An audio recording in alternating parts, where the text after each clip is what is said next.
On se retrouve aujourd'hui pour une nouvelle vidéo qui sera mon bilan lecture du mois de mai. Vous avez aimé la vidéo du mois d'avril, j'ai aimé la tournée, j'ai aimé la montée, j'ai aimé faire tout ça et je trouve ça cool d'avoir un endroit où je peux vraiment référencer au moins toutes mes lectures du mois. Donc on va continuer de ce format et tant pis si un jour il n'y a que 3 vues, je serais contente d'avoir ce format-ci. Donc voilà, je vais m'y tenir. Le seul problème à cette vidéo c'est que j'ai lu 17 livres ce mois-ci. Oui, 17. Oh, j'ai craqué mon slip. Alors j'ai acheté des livres comme jamais, mais ils sont presque tous lus, donc je suis contente. Vous avez déjà vu mon book haul du mois de mai parce que je l'ai filmé un petit peu tôt, histoire de ne pas acheter des livres après. Spoiler alert, j'en ai acheté après le tournage du book haul, et vous les verrez du coup dans quelques semaines. C'est pas grave, je vais vous parler de mes 17 lectures. Il y a 11 romans. Oui c'est ça, 11 romans pour 6 graphiques. Je vais vous parler de tout. Il y a certains bouquins que j'ai déjà lus mais je vous le préciserai, je mettrai les couvertures à l'écran comme d'habitude, ça ne change pas. Sur ce, nous allons commencer parce que cette vidéo va durer déjà, alors dire 1 heure c'est un euphémisme, au moins 1h30 voire 2 heures, et c'est pas grave, j'ai quand même envie de vous parler plus en détail de mes lectures et de pas forcément me formater au format YouTube qui veut plutôt que ce soit des contenus courts, en tout cas d'une demi-heure ou moins, et voilà. On va juste parler de ces lectures, prenez un thé, un café, un coca zéro comme moi à 20 h, c'est absolument pas recommandé la caféine, mais c'est pas grave, nous allons parler bouquins. Ah oui, parce que je vous l'ai pas dit, mais j'ai eu un gros coup de cœur pendant ce mois-ci. Voire même quelques autres en graphique, mais un gros coup de cœur roman. Le premier de l'année les gars, le premier de l'année, nous y sommes, enfin. Et vous le verrez parce que c'est pas ma première lecture de mai. Et moi j'aime bien faire par ordre chronologique. Donc voilà, les premiers bouquins j'aurais pas forcément beaucoup de souvenirs, et les derniers j'en aurais un petit peu plus parce que je les ai lus il y a pas très longtemps. Sur ce, commençons avec le premier livre, aka le livre que j'ai le plus vu passer sur le BookTok, recommandation de livres asiatiques par le BookTok US. C'est plutôt ça. Il s'agit de Hiver à Sokcho de Lisa Choi du Sapin. Et quand je vous avais présenté ce livre, parce que je l'ai acheté en occasion il y a un moment, d'ailleurs il est défoncé, mais c'est pas grave, ça n'empêche pas de lire le livre. Quand je vous l'ai présenté, je ne savais pas si... Enfin, je comprenais pas pourquoi c'était entre guillemets une blanche, une occidentale qui créait ce livre, mais en fait, l'autrice a des origines coréennes, me semble-t-il, ou japonaises. Il me semble que c'est bien coréen, mais bref. Elle a des origines asiatiques, donc ça justifie un petit peu plus. Ici, on suit l'histoire d'une jeune fille qui n'a pas de nom, je crois. Vraiment, les résumés épaulides, hein, ça n'a pas changé les gars. Un contenu de qualité par ici. On suit une jeune femme qui vit à Sokcho, qui est une ville en Corée du Sud, au nord de la Corée du Sud. Et l'été, c'est une ville qui... Enfin, printemps-été, c'est une ville qui est plus ou moins animée par le tourisme, mais arrivé l'hiver, il n'y a pas grand-chose qui se passe. Elle tient plus ou moins une auberge, une pension, je crois. C'est ça, une pension. Alors, elle est employée par un homme, et du coup, c'est assez calme. Elle a... Ouais, c'est un petit peu conflictuel avec sa mère qui la comprend pas forcément, et même elle se comprend pas forcément, elle est un peu rêveuse et un peu... elle vit un peu l'instant présent et elle ose pas faire les choses parce qu'elle a peur de se détacher de sa mère et qu'il lui arrive quelque chose, et en même temps entre les deux c'est pas forcément... leur relation est pas forcément beau fixe, mais voilà. Un jour un Français débarque et lui il est illustrateur, il est BDiste. Je sais pas si ça se dit vraiment ou c'est juste quelque chose qu'on entend.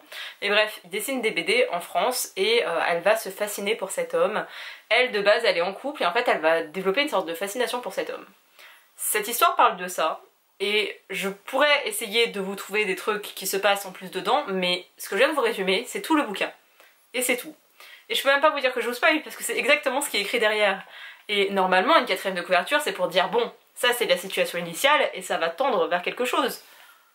Alors là je sais pas vers quoi ça tend, mais ce n'est que ça. Et j'aime les bouquins japonais qui peuvent être contemplatifs, où vraiment il n'y a pas d'histoire profonde au truc et c'est juste une tranche de vie, j'aime ça. Mais là c'est pas ce qu'on nous faisait croire, donc je m'attendais à des choses incroyables et en fait je suis restée vraiment sur ma faim. De même qu'à la fin du bouquin, il y avait encore des pages, donc j'étais là, ah bah il va encore se passer des choses, il va peut-être avoir un petit truc parce qu'à un moment donné ça décolle légèrement.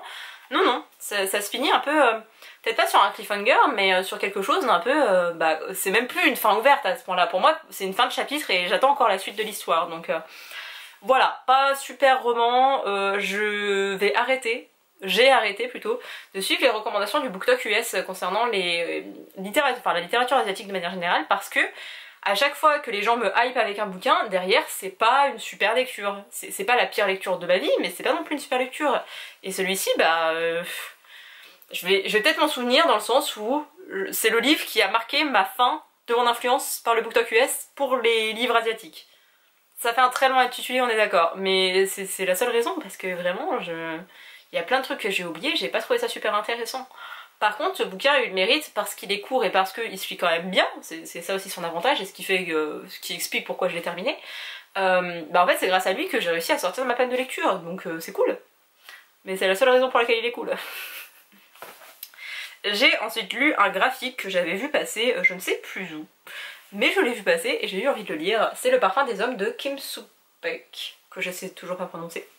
En gros ici c'est un journaliste qui va qui va faire connaissance d'un homme qui se bat pour reconnaître la maladie professionnelle de sa fille qui a été employée chez Samsung il y a des années. Je vais mettre comme ça plutôt, et qui a développé un cancer, il me semble que c'est une leucémie, et le père se bat en fait pour faire reconnaître la maladie professionnelle de sa fille, parce qu'avant elle était en parfaite santé et d'un seul coup elle est tombée malade et son état se dégrade, et ça coûte cher de se faire soigner en Corée du Sud, et son père a beau investir beaucoup d'argent et de tout faire pour sa fille qu'il aime, à un moment donné il faut une justice dans ce monde. Et ici ensuite du coup le combat de cet homme pour sa fille, les dessins sont pas extraordinaires, et je vous avoue que j'ai pas forcément hyper adhéré à l'histoire, où je trouvais que c'était...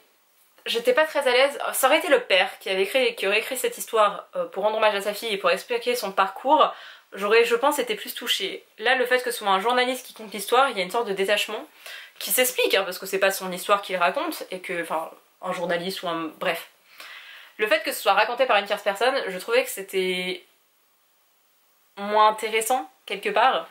De même qu'il y a un gros aspect politique que j'avais pas saisi. Je me suis dit bon, on va suivre sa fille malade, on va suivre des... Mais non, on est vraiment dans du très politique, et autant je connais certaines choses de la Corée du Sud, autant cet aspect-là je le connaissais pas trop. Du coup après j'ai été me renseigner sur l'origine de Samsung et j'ai fait ah, d'accord, ok. Ça c'est hyper intéressant parce que vraiment on a tendance à dire ouais la Corée du Sud, les Coréens. Alors on va mettre la Corée du Sud dès le côté politique et les Coréens, parce que les Coréens, personnes incroyables qui ont vraiment élevé leur pays et qui a fait en sorte que ce soit ce pays qu'il est actuellement. Mais la politique en Corée, voilà, je le savais déjà, mais là c'était aberrant. Enfin il y avait des dingueries qui se passaient à Samsung et j'étais là mais... Et en plus en tant qu'occidentale, en tant que française, en tant que femme qui est toujours en train de se révolter, oh là là, mon dieu, les injustices, vraiment, je ne supporte pas l'injustice sur Terre, et de voir tout ça, que parce que t'as du fric, et que t'as une société qui est influente dans le pays, genre vraiment Samsung, c'est les rois du monde, enfin c'est les rois de la Corée quoi, et t'es là, mais... Et tu le sais, mais là de le voir en image, et de savoir que c'est un vrai truc qui s'est passé, franchement ça me révoltait. Et ouais, le côté très politique m'a dérangé parce que c'est pas ce que je voulais lire à ce moment-là. Et il y a plein de choses que j'ai pas forcément saisies parce que moi la politique en Corée je connais très peu. Mais ça restait super intéressant, seulement... Voilà, c'était pas ce à quoi je m'attendais. Au moment où je m'y attendais, peut-être que si je le relisais maintenant, ça irait mieux. Peut-être que si je m'informais un petit peu plus sur le système politique judiciaire en Corée du Sud, ce serait mieux aussi, parce que bon, regarder des K-dramas sur le système judiciaire, c'est pas la même chose que la réalité, hein. Mais ça restait intéressant, mais ouais, j'ai pas forcément eu l'attache à laquelle que je recherchais tout simplement. Ensuite, j'ai lu un livre que j'ai revendu depuis. Je vais vous parler de The Spanish Love Deception de... Je ne sais plus le nom de l'autrice, mais c'est pas grave. Quoi vous dire sur ce livre? C'est une romance qui est un Enemies to Lovers. Moi, il y a tout ce que je voulais dedans, et pourtant, ça ne l'a pas fait avec moi. Et quand je vois le retour des francophones qui ont lu ce livre, c'est pour beaucoup de déceptions. Que ce soit des francophones qui ont lu le livre en anglais avant qu'il sorte, ou même encore maintenant, et qui n'ont pas aimé, ou alors des francophones qui, comme moi, l'ont lu en français, bah c'est plutôt une déception pour la plupart des gens. Ici on suit une jeune fille qui s'appelle Lina. Oui, j'ai été chercher le résumé sur internet, écoutez, hein. On suit une jeune fille qui s'appelle Lina, et l'histoire commence comme ça, et c'est un truc que j'ai adoré par contre, parce que très vite vous rentrez dans l'action et très vite vous êtes là. Oh, il n'y a pas que du mauvais dans ce livre, et je vais l'expliquer. Ici on suit Lina, où le roman commence par Lina qui explique à sa collègue, qui est une de ses amies, qu'il lui faut absolument un mec parce qu'elle doit retourner en Espagne pour assister au mariage de son frère, semble-t-il. Et il lui faut un mec parce qu'elle peut pas arriver seule à ce mariage et elle donne pas les raisons. Et il y a son collègue qui s'appelle Aaron qui est autour et qui est là, bah moi je pourrais être ton mec, mais il se fout de ma gueule, il peut pas me saquer, mais il veut venir avec moi en Espagne. Et elle refuse, forcément. Et il va insister, et petit à petit ils vont faire un deal tous les deux en mode moi j'accepte de venir en Espagne pour aller au mariage de ton frère parce que je sais pas pourquoi tu veux absolument pas t'y rendre seule, mais en contrepartie, toi t'acceptes de venir à une soirée avec moi et puis voilà, on est quitte. On va suivre donc ce petit duo hein, qui est fort sympathique, que j'ai beaucoup aimé, jusqu'à la moitié du bouquin. Vraiment, j'ai lu la première moitié du bouquin, je crois qu'il fait 600 pages, et clairement il y a 200 pages qui auraient pu être effacées sans problème, mais vraiment. Et ça aurait pas du tout dérangé l'histoire, même ça aurait pu être un coup de cœur pour moi sans ces 200 pages. J'arrive à la moitié du bouquin et vraiment incroyable, je l'aime d'amour ce livre. Ah, mais vraiment, c'est... Oh, je l'aime, j'ai eu un coup de cœur pour cette moitié de roman. C'est pour ça que je suis vraiment énervée et que je suis déçue, parce que quand vous adorez un truc et que d'un seul coup ça finit en eau de boudin, non, arrive la moitié du bouquin et très vite on tourne dans une espèce de vulgarité. En fait, quand tout le récit est écrit avec un langage courant et correct, et que d'un seul coup tu tombes sur une familiarité avec des bits et des machins de partout, j'étais là mais... Et c'est pas la première fois que je remarque ça en romance, et ça me dérange, mais vous imaginez même pas comment. De même qu'on est sur un Enemies to Lovers qui est un slow burn. Donc un slow burn, c'est-à-dire que ça prend son temps pour que ça s'installe, que les personnages... On est vraiment là-dedans et bim, on bascule dans un truc de c'est la grosse romance de l'année. Et c'est un truc que je trouve absolument pas cohérent. Et je comprends pas ce choix narratif, on va dire ça comme ça. Je comprends pas. Et c'est quelque chose où tout du long je dis ah mais... Et il se passe des rebondissements, il va se passer plein de choses, vous imaginez, ok je vous ai spoilé en vous disant que c'était une romance, un slow burn et tout, mais le bouquin il fait 600 pages les gars, et enfin il y a vraiment un problème de rythme entre le début, enfin la moitié du bouquin et la deuxième moitié, il y a un problème de rythme, et je vous avoue que les 100 dernières pages je les ai lues en diagonale parce que ça ne me... Je voulais savoir, je me suis dit ah, il va peut-être se passer un truc, ça va rebondir, il va... Non, on est resté sur ce truc là et j'ai pas aimé ça, et il y en a plein qui reprochaient à Lina le fait... Enfin, qu'elle était agaçante, tout ce genre de choses. Moi, je l'ai pas trouvé. Moi, je l'aimais bien, Lina. Alors après, je relatais beaucoup à Lina, je me retrouvais en elle. Donc peut-être que je suis une meuf agaçante, et d'accord, j'accepte. Mais en fait, elle est un peu naïve et crédule pour des choses où elle se rend pas compte que le mec, il la kiffe. Et toi, t'es là, mais... Ouvre les yeux. Mais en même temps, elle a un truc, enfin, je sais pas, la façon... Toutes ces questions un peu existentielles, j'ai pu la comprendre, en tout cas. Je trouvais que c'était un vrai personnage. Et peut-être qu'elle est agaçante parce que justement, elle ressemble à un vrai personnage de la vraie vie, et que c'est pas un stéréotype d'un personnage, et ça j'ai aimé. Franchement, c'était cool d'avoir un... Bah ouais, d'avoir une vraie meuf, qui est pas forcément mince, et qui va arrêter de bouffer parce que elle dit bah faut que je perde du poids pour ce mariage. Et forcément Aaron va dire non, tu suis parfaite comme tu es, t'es là oh. Mais voilà, en plus elle fait que bouffer, t'es là mais enfin une meuf qui peut bouffer et qui est pas en train de penser à son image. Il y a aussi tout le côté dont je vous ai pas parlé, mais on est dans une entreprise, les deux sont collègues, donc vous avez tout le côté relation, ouais plus ou moins, ce côté hiérarchique qui entre en compte. Et Lina, parce que c'est une femme, elle est maltraitée, à mon sens, par ses collègues masculins. Et tu vois, une femme qui a... Je crois pas qu'elle a un doctorat dedans.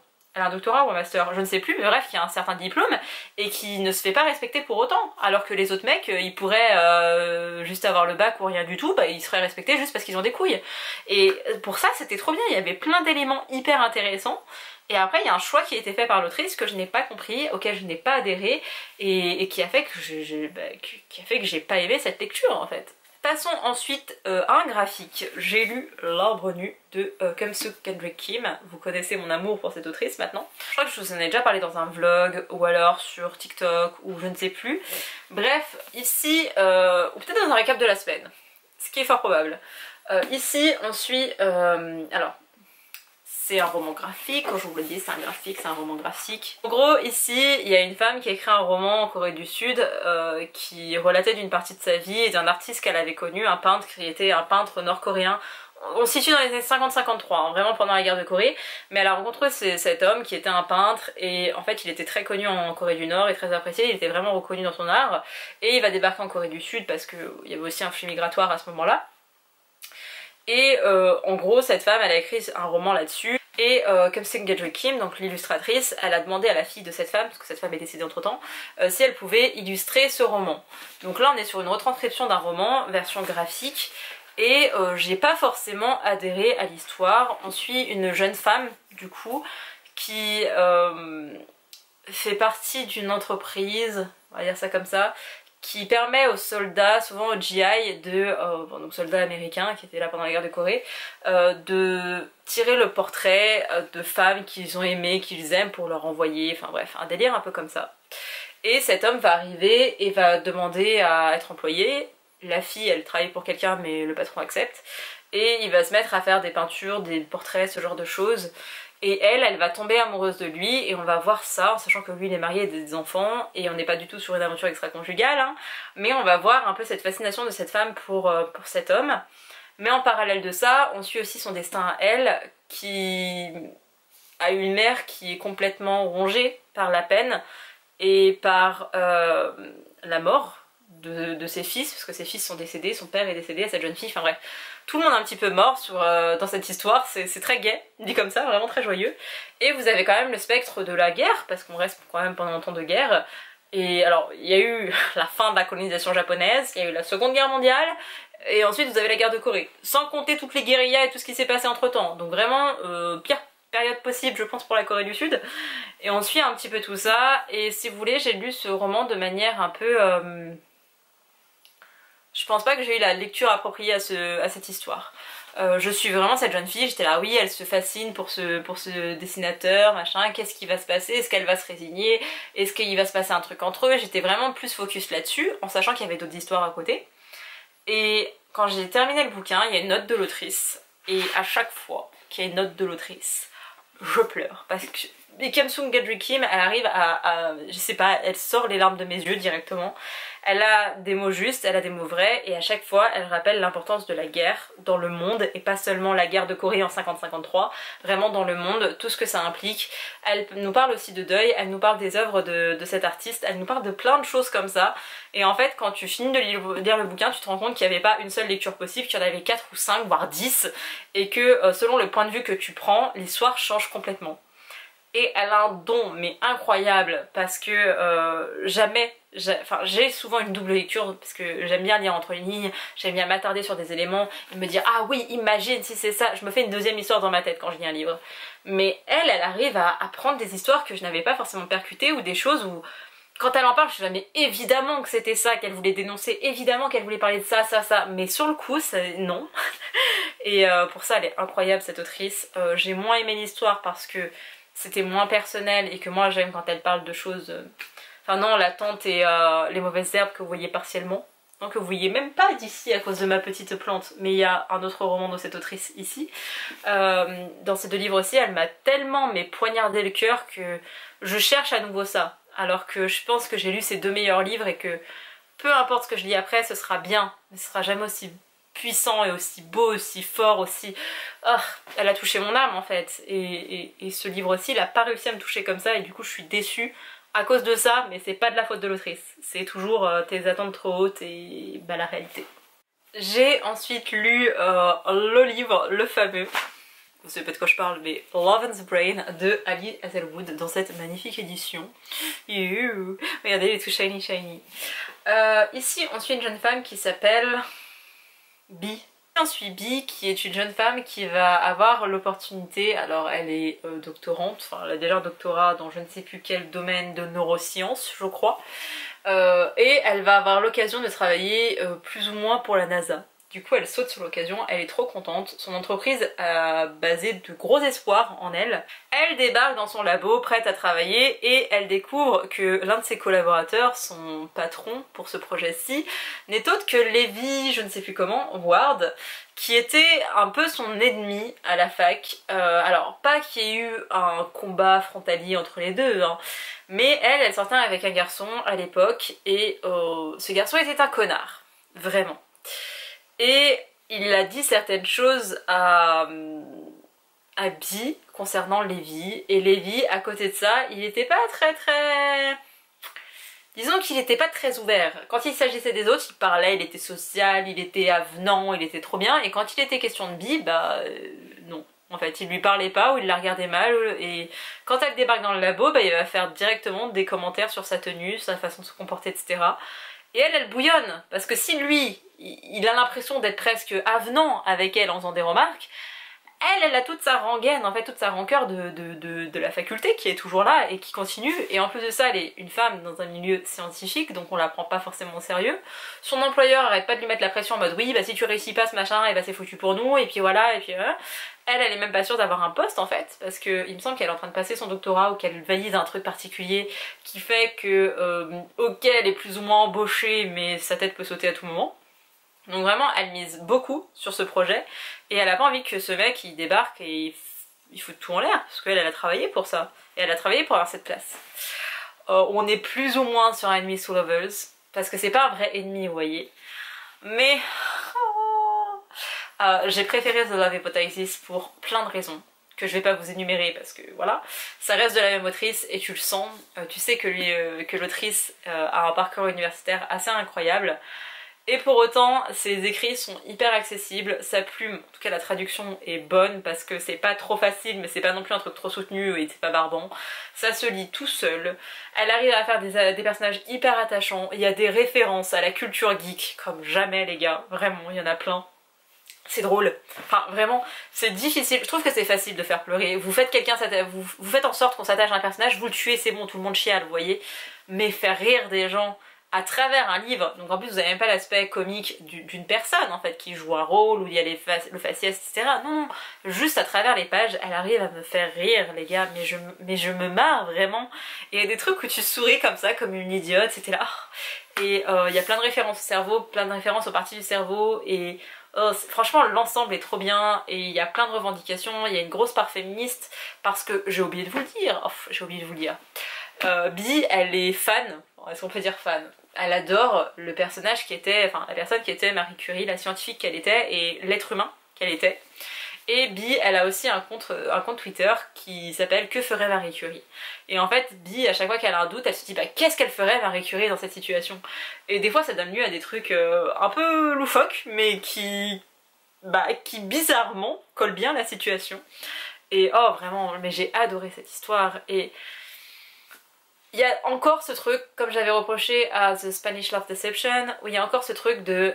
On va mettre le beau beat parce que, bah je sais pas, on l'a pas mis depuis le début du bouquin, donc on va mettre le beau beat comme ça qui va sortir de nulle part, dans un dialogue, dans un truc qui est absolument pas approprié. Ou même dans une narration, parce que c'est encore pire dans une narration. Hein. Et tu comprends pas trop. Mais ça reste quand même homogène dans l'ensemble, ça reste bien. Je suis pas une méga fan des scènes de cul dans les romans parce que je trouve que ça apporte rarement quelque chose à l'histoire. Franchement les seules scènes de cul qui, je trouve, ont apporté un truc à l'histoire, c'était dans The Kiss Quotient de Hélène Wang, que j'adore, je mets la petite couverture ici. Lui je l'ai adoré, les scènes de cul, elles s'étaient très tournées vers le plaisir féminin et les scènes de cul avaient un lien avec l'histoire, un lien direct avec l'histoire. De manière générale dans les romans c'est plus pour oh là là mon dieu, les lectrices adorent, on va en mettre. Ou alors j'adore le cul et j'ai envie d'en écrire et d'en mettre de partout, peut-être, j'en sais rien, je connais pas les autrices. Mais souvent, si une scène de cul est... Enfin, s'il y a rien qui change entre les personnages, c'est quoi l'intérêt de le montrer? On n'a pas besoin de savoir tous les détails. Je trouve que l'autrice, pour le coup, elle arrive à mettre des scènes de cul qui soient bonnes, qui en montrent pas trop mais ni pas assez, et qui servent plus ou moins l'histoire. Je crois qu'il y en a plusieurs dedans, en tout cas j'en ai lu qu'une seule. Le reste j'ai lu un peu en diagonale en mode ok, scène de cul on passe, mais dans l'ensemble ça reste homogène et j'aime bien ce qu'elle fait, j'adore ce qu'elle fait. Je sais qu'elle a sorti un autre bouquin en anglais, je ne sais pas quand est-ce qu'on va avoir la traduction mais... il me le faut! Et je peux pas le lire en anglais parce que j'avais déjà essayé pour The Love Hypothesis, c'était une horreur, je n'ai pas les références scientifiques, ça me frustre et j'ai envie de connaître chaque mot, de comprendre chaque mot. Autant pour des histoires ça me dérange pas, mais pour ces romans à elle, je veux tout comprendre du début à la fin. Et ouais, c'est trop bien, franchement les références pop culture, les références à Star Wars et tout, c'est pépite quoi. J'ai l'impression que ce bilan est sans fin. J'ai ensuite lu, oui parce que j'ai mis des petits post-it pour pas les oublier, j'ai ensuite lu Le restaurant des recettes oubliées.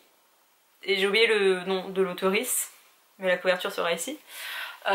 Ici on suit une seule histoire qui est découpée en plusieurs espèces de nouvelles. En gros ici on suit un père et sa fille qui tiennent, enfin c'est plutôt lui qui tient le restaurant mais sa fille travaille avec lui, où leur but c'est pas forcément de faire la promotion de leur restaurant, c'est dans une rue pas forcément très passante, on n'est pas à Tokyo, il me semble pas qu'on soit dans la capitale, non il me semble pas. Il n'y a pas forcément une devanture en disant c'est un restaurant plein de lumière de partout, ouh, viens manger chez nous, c'est pas forcément le but. Ils servent une cuisine plutôt traditionnelle, mais ils ont une petite particularité, c'est que dans un certain magazine ils ont mis genre si vous voulez nous trouver, enfin genre un peu vous nous trouverez, c'est un peu mystérieux, un peu énigmatique, un peu ambiance japonaise quoi. Ils sont très très bons les japonais pour faire ça.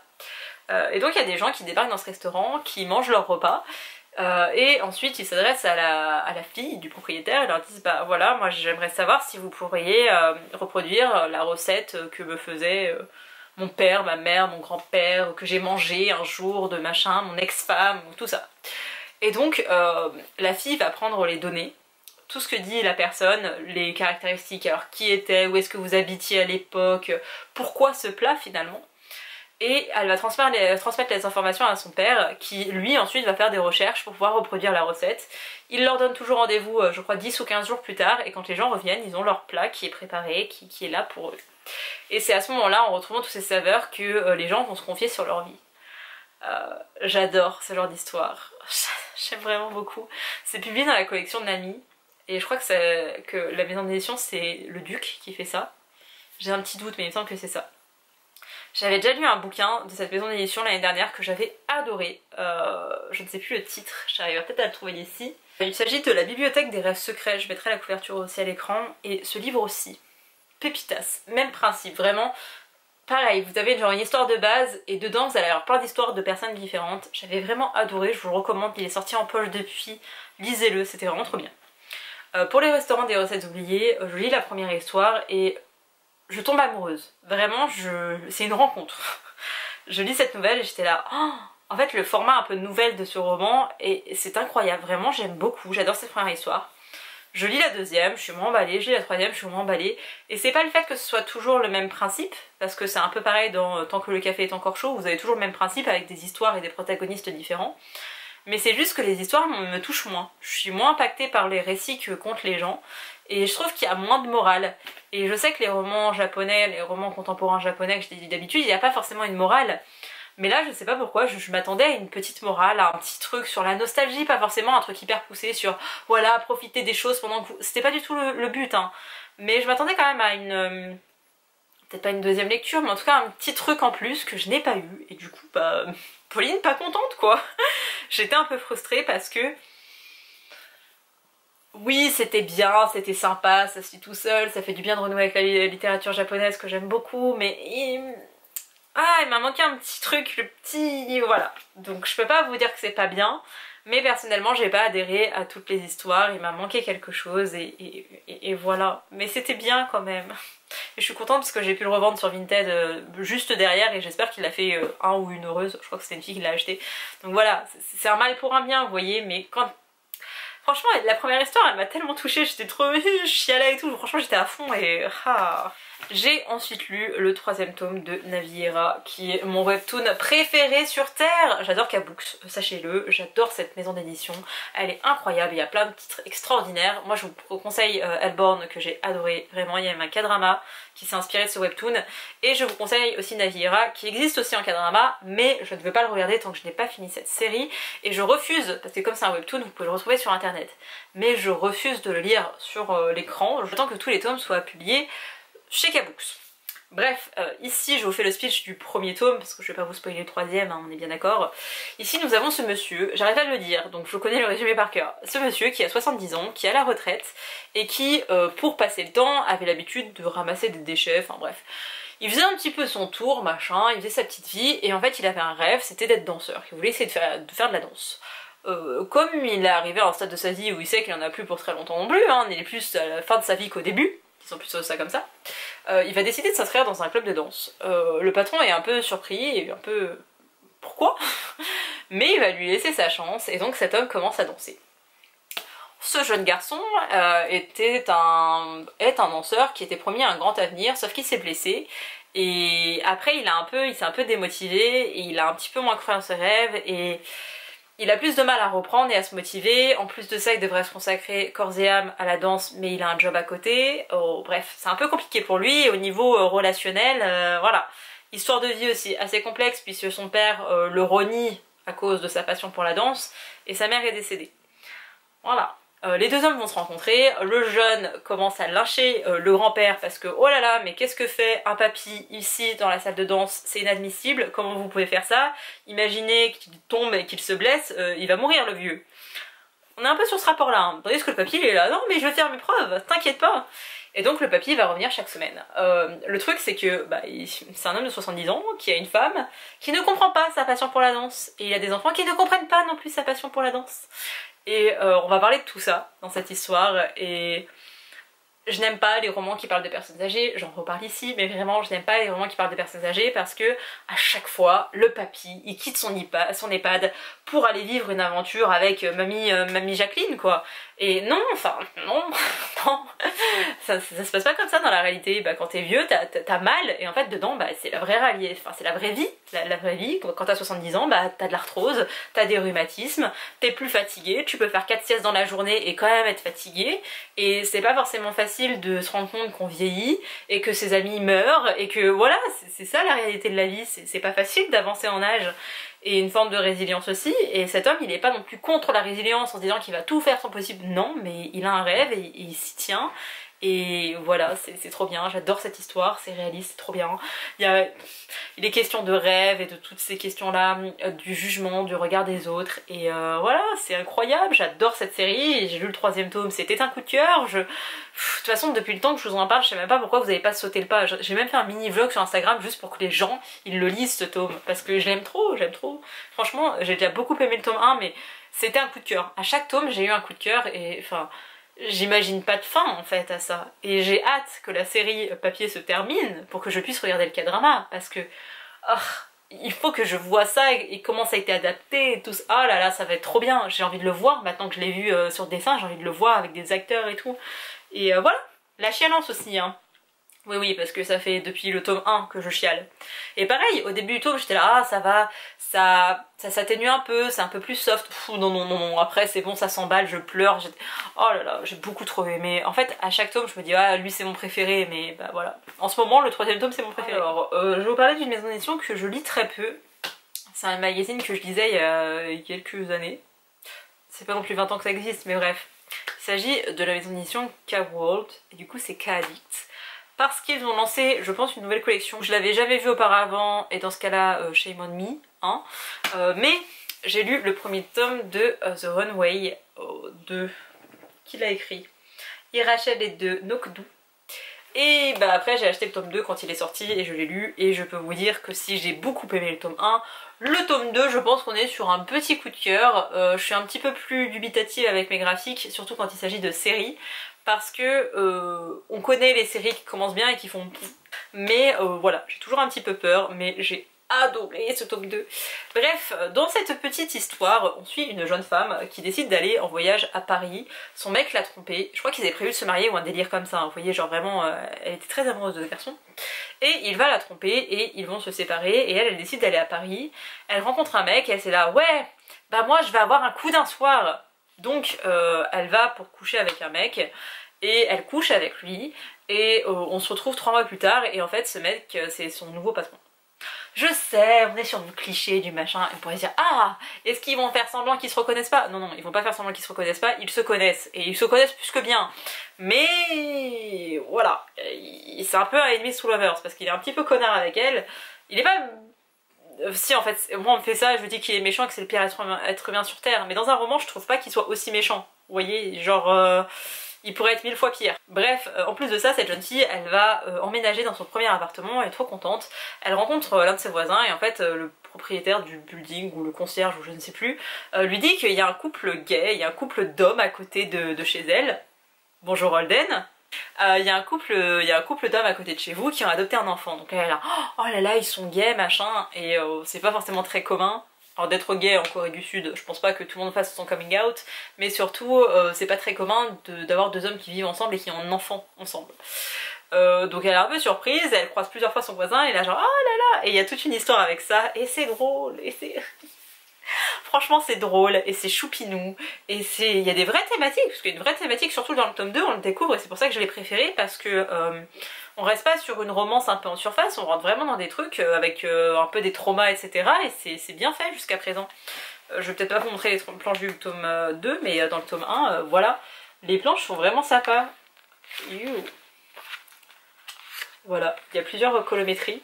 Je ne sais toujours pas comment on appelle ça, mais il y a plusieurs couleurs qui sont utilisées selon les scènes et tout. Et c'est vraiment génial, j'ai beaucoup aimé ces 2 petits tomes. Le 3e tome sort au mois de juillet, le 6 je crois, j'oublie à chaque fois. C'est ça. Et je suis en deuil parce que c'est long d'attendre jusqu'au 6 juillet pour avoir la suite. Mais c'était beaucoup trop bien. Vient ensuite le fameux l'unique, parce que oui c'est l'unique roman pour lequel j'ai eu un coup de cœur en 2023. C'est un peu triste je trouve, mais ça valait le coup d'attendre tout ce temps pour avoir une telle clacasse. Voilà, j'ai adoré cette histoire, je vais vous montrer le livre, et après je vais vous faire le speech de pourquoi, comment j'en suis arrivée à l'acheter et à le lire et à machin, parce que quand j'ai un coup de cœur, ou même quand j'aime un roman, j'aime vous expliquer l'histoire qu'on a eue, lui et moi, avant même que je le lise. C'est très important pour moi, donc je vais vous bassiner avec ça aussi. Il s'agit d'Attendre l'aube de Digli. Digli, elle a sorti un roman il y a 2 ans, je crois, qui s'appelle Ressac, que j'avais lu, où j'avais vu une chronique de Cornelius, je crois, qui en parlait. Et il m'avait donné envie de le lire, et j'avais adoré, coup de cœur, incroyable. En gros, c'est Digli qui va dans un couvent pour un peu se ressourcer et écrire, et elle va nous livrer des éléments de son passé, de sa vie, notamment de son beau-père, et de, voilà, de son histoire de vie, et c'était... Wow, franchement, c'était beau dans la forme en fait, avec sa plume et ses tournures de phrases et cette poésie qu'elle a et voilà, et même dans le fond parce que ça racontait une vraie histoire, et quand elle se livre Digli, je la trouve excellente. Je trouve que ces BD, ces romans graphiques, ils sont engagés certes, mais pour moi ils sont pas, je sais pas, c'est peut-être personnel hein, mais je me sens pas forcément connectée avec elle, avec ses œuvres, ses dessins, alors que quand elle a écrit sa saga jeunesse, je me suis beaucoup retrouvée en elle et j'ai trouvé un peu sa fragilité dedans, et dans ses romans, mais elle se livre, peut-être pas complètement, mais elle livre des parties d'elle qui sont hyper profondes. J'avais adoré Ressac, sauf que comme je vous le disais, je ne regardais plus les vidéos des sorties du mois, parce que souvent ça me donne trop envie, et que j'en ai marre d'avoir envie de bouquins que je ne lirais pas de base, mais parce que quelqu'un m'en a parlé, j'ai envie de le lire. Et voilà, j'avais arrêté de faire ça. Sauf que le seul mois où j'ai décidé d'arrêter de faire ça, c'est au mois de mai, et c'est le jour de la sortie d'Attendre l'aube. En plus de ça, Digli était en dédicace à Librairie à Soi, que j'aime beaucoup, et je n'ai pas pu y aller parce que je l'ai découvert trop tard. Elle était dans une autre librairie à Lyon, j'ai pas pu aller parce que découvert trop tard, donc j'étais au bout de ma vie, parce que j'aurais aimé l'entendre parler de cette histoire, j'aurais préféré l'entendre en parler avant de le lire, mais maintenant que je l'ai lu, je crois que j'ai encore plus envie de l'entendre parler de cette histoire. Cette histoire, c'est encore une partie de sa vie. Elle avait la sœur de sa grand-mère qui s'appelle Georgie, enfin elle s'était rebaptisée Georgie, et Digli, elle va nous raconter l'histoire de Georgie. Et au-delà de l'histoire de Georgie, on va parler de la famille de Digli, du coup avec un grand F, et on va parler des femmes dans cette famille, de la place des femmes dans le monde, du jugement des autres, des valeurs et de l'importance qu'on apporte aux choses aussi, d'une forme d'idéalisation qu'on peut avoir, parce que surtout je trouve que, c'est peut-être que moi, hein, mais je trouve qu'on a une espèce d'idéalisation des personnes plus âgées qu'on a dans notre famille, comme si parce que c'était une vieille personne et qu'elle avait vécu certaines choses, on l'estimait un petit peu plus. Enfin moi j'avais ce regard là sur quelqu'un de ma famille, et j'avais un peu ce côté perfection, vous voyez. Et c'est pas que la personne est parfaite, c'est juste que l'image qu'on en a, on pourrait nous raconter la pire des histoires, on l'a tellement estimée et tellement... j'arrive pas à trouver le mot que je veux, mais bref, on l'a tellement mis sur un piédestal qu'elle est un peu inatteignable. Et c'est ce qui se passe avec la sœur de sa grand-mère, du coup avec Georgie, qui est une femme qui paraît très indépendante, qui paraît détachée de tout, qui est coquette et machin, mais à côté de ça elle vit un peu dans la pauvreté. Elle vit à Marseille alors que Digli, je crois que de base ils sont tous originaires de Lyon, hein. Ou alors ils ont vécu un sacré moment dans la région lyonnaise. De même que dans cette histoire on parle d'une ville que je connais très bien, parce que c'est là où j'ai été au lycée, donc il y avait plein de références où je connaissais, j'étais là ah oui, bah ça je connais aussi. Et en dehors de cette histoire de Georgie, en fait on parle vraiment de la connexion de Digli à cette femme, et de sa vie en fait, qu'elle va plus ou moins caler sur la vie de Georgie, et ô combien les deux femmes sont différentes, et ô combien elles sont similaires en même temps. Et c'est à la fois une ode à cette femme et à toutes les femmes de sa famille, et à tous les secrets qui sont pas dévoilés, parce que on va parler de bisexualité dedans, et on va parler de tous ces secrets qui sont enterrés parce que dans la famille ça ne se fait pas, de parler de sexualité et parler d'orientation sexuelle notamment. Et ouais, c'était... Tu commences un peu en fin d'après-midi en mode bon, on va le découvrir parce qu'il me fait très envie, que j'aime Digli, et puis tu finis par, enfin tu continues en chialant, tu finis en chialant, t'en fais un petit vlog comme pour Naviera pour que les gens le lisent et qu'ils le découvrent parce qu'il est incroyable. J'en ai les larmes aux yeux juste d'en parler parce que c'était... Oh, je vais chialer quand même. C'était un peu le coup de cœur auquel je m'attendais pas. Parce que vraiment je l'ai acheté le matin, j'avais fini le soir quoi. Je m'étais couchée un peu tard entre guillemets, je commençais tôt le lendemain et c'est pas grave parce que je ne pouvais pas lâcher cette histoire, il fallait que je lise. J'en avais besoin, il me nourrissait quoi. Et c'était... Il y a des pages où c'était un peu plus lent, où il fallait bien comprendre parce qu'on retrace genre l'histoire de l'arrière-arrière-grand-mère de Digli, donc faut se remettre dans le contexte et machin. Et il y a des histoires qui touchent plus que d'autres, et en plus on a plusieurs pans dans la famille, du coup on a tout l'arbre généalogique à essayer de se faire mentalement. J'aurais bien aimé avoir une petite carte au début avec l'arbre généalogique, parce qu'à des moments tu confonds un peu tout, parce qu'en plus on parle parfois des frères, des sœurs, des machins, et voilà. Et ouais, c'est la grosse claque quoi, enfin je veux dire, quand j'ai lu cette lecture on était à peu près à mi-mai, quelque chose comme ça. Et j'étais avec mon bouquin, je me suis dit bah putain ça vaut le coup en fait d'avoir attendu 5 mois pour avoir un coup de cœur aussi incroyable parce que oh là là la clacasse, mais la clacasse que j'ai pris, c'était beaucoup trop bien, je vous le recommande, c'est l'amour, c'est trop bien. Lisez aussi Rossac, je suis désolée il y a mon petit chat donc j'en profite. Lisez aussi Rossac qui était très bien, découvrez les romans, les illustrations de Digli et voilà. Le livre ça faisait un moment que je le voyais passer en anglais qui s'appelle Burning Idol, quelque chose comme ça. Et ça faisait un moment que je le voyais passer et dernièrement je l'ai vu passer sur une story Instagram d'Alice Oseman et j'étais là, ok, l'une de mes autrices préférées qui parle d'un bouquin qui m'intrigue grave, un bouquin japonais qui m'intriguait beaucoup, qui parle des idoles au Japon. Et elle disait dans sa story qu'elle aimait bien, qu'elle aimait beaucoup le point de vue abordé, enfin bref, un délire dans le genre. Et je commence à regarder pour me le prendre en anglais, quitte à le prendre sur liseuse. J'étais prête à l'acheter et là je vois qu'il est disponible en fait. Il vient de sortir, le jour où je check ça, il est disponible. Je regarde sur le site de Cultura, il est dispo, je le commande. Je me souviens, c'était un samedi après-midi, j'avais fini ma journée de stage et je me retrouve à aller à 4 heures dans la zone industrielle de ma ville où c'était blindé mais j'en avais rien à foutre parce qu'il me fallait ce livre. Donc j'achète Idol de Rin Usami, je ne sais... Vraiment, les langues asiatiques et moi, ça le fait pas. Je n'arrive pas à prononcer les noms et je suis désolée. Bref, j'achète ce livre, je commence à le lire et je comprends qu'on va pas aller ce vers quoi je m'attendais. Ici dans le résumé, il y a écrit que Akari, elle est lycéenne, qu'elle est fan d'un groupe et surtout elle est fan d'un mec en particulier qui s'appelle... Je ne sais plus comment il s'appelle, c'est pas écrit derrière. Bref, elle est fan d'un mec, d'une idole japonaise. Le mec a été connu pour faire une comédie musicale, il a évolué, il a fait un groupe de musique, ils sont très connus. Si vous connaissez les idoles coréennes, c'est assez différent quand même au Japon, c'est un autre délire. C'est un autre délire, je suis moins fan des idoles japonaises et de leur incarnation en tout cas. Le truc c'est que dans le résumé, on me dit que son idole préférée a donné une gifle à une femme. Et moi dans ma tête je me suis dit... Mais on va voir pourquoi est-ce qu'il a tapé cette femme, comment ça se fait, et machin, et on va remonter, on va dénoncer le système des idoles au Japon, puis du coup par rebondissement dans d'autres pays d'Asie et tout, j'étais là, oh là là, ça va être... Non, ce ne parle pas de ça. Ici on va vraiment suivre Akari, qui est une lycéenne, qui est fan de ce groupe, qui a un petit job à côté dans un restaurant. C'est souvent les Japonais qui ont un job à côté pour économiser de l'argent quoi. Elle travaille dans un restaurant et tout l'argent qu'elle gagne, elle le consacre à des goodies, à des trucs en lien avec son idole préférée. Elle a un blog, oui je crois que c'est un blog où elle relate des interviews, où elle dit oh combien elle aime son idole, combien il est parfait, combien il est incroyable. Et elle a des copines sur la fandom et vraiment très peu de gens me connaissent de cette époque, mais j'ai été le genre de meuf qui écrit des fanfictions sur les Jonas Brothers, qui a ses copines sur Twitter et qui retrouve ses copines à la fin des cours.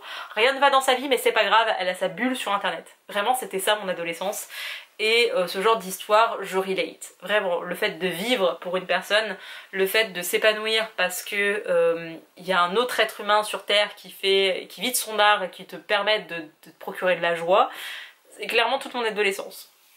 Donc j'ai compris ses agissements et ses façons de penser, et même s'il y a des trucs qui m'ont quand même décontenancé parce que j'étais plus raisonnable dans plein de choses, je peux comprendre en fait son état d'esprit et sur la raison pour laquelle elle va le faire. Sauf que petit à petit on va suivre Akari qui va s'enfoncer dans cette idolation pour cet homme, et bah on perd rapidement, je trouve ce point. En fait j'ai pas compris pourquoi on avait besoin de dire que cet idole s'en était pris à une femme en la giflant. parce que ça n'apporte rien à l'histoire. Et j'ai cherché tout du long du récit de trouver le pourquoi du... Et j'ai besoin que d'autres personnes lisent ce roman pour qu'on puisse en parler, parce qu'il y a des choses qui sont hyper intéressantes. Et j'ai personne qui l'a lu le bouquin. Et je pourrais parler à des gens qui sont passionnés de J-pop ou qui sont fans d'idoles japonaises. Et on pourrait parler de la forme, mais en fait il n'y aura pas le fond du truc. Et je suis pas sûre que l'interprétation que j'ai de ce livre, les autres gens qui le liront l'auront aussi. Et je suis pas sûre que les gens qui n'ont pas été fans, mais vraiment fanatiques, groupies comme je l'ai été, pourront comprendre en fait cette histoire. J'en sais rien. Autre chose, alors c'est publié chez... Enfin c'est traduit aux éditions Piquet. Et je ne sais pas si ça vient de la plume originale, mais dernièrement, les bouquins de Piquet, les romans japonais de Piquet que j'ai lus, la traduction était toujours un peu similaire. C'est-à-dire qu'il y a une forme de narration qui est commune à toutes, et quand je regarde le nom du traducteur et de la traductrice, c'est pas nécessairement les mêmes, mais à chaque fois il y a quand même ce truc de... Bah là je veux dire, je suis quand même une adolescente, je m'attendais à avoir peut-être pas un vocabulaire hyper familier, mais un truc un petit peu plus accessible, un peu plus attachant, et je trouve qu'il y a un détachement qui est mis, et ça me gêne. Ça m'a vraiment gênée au cours de ma lecture, et je sais que ça doit venir de la traduction. Du coup j'hésite à lire ce livre en anglais, parce que ce sera forcément une autre traduction, pas les mêmes maisons d'édition, etc.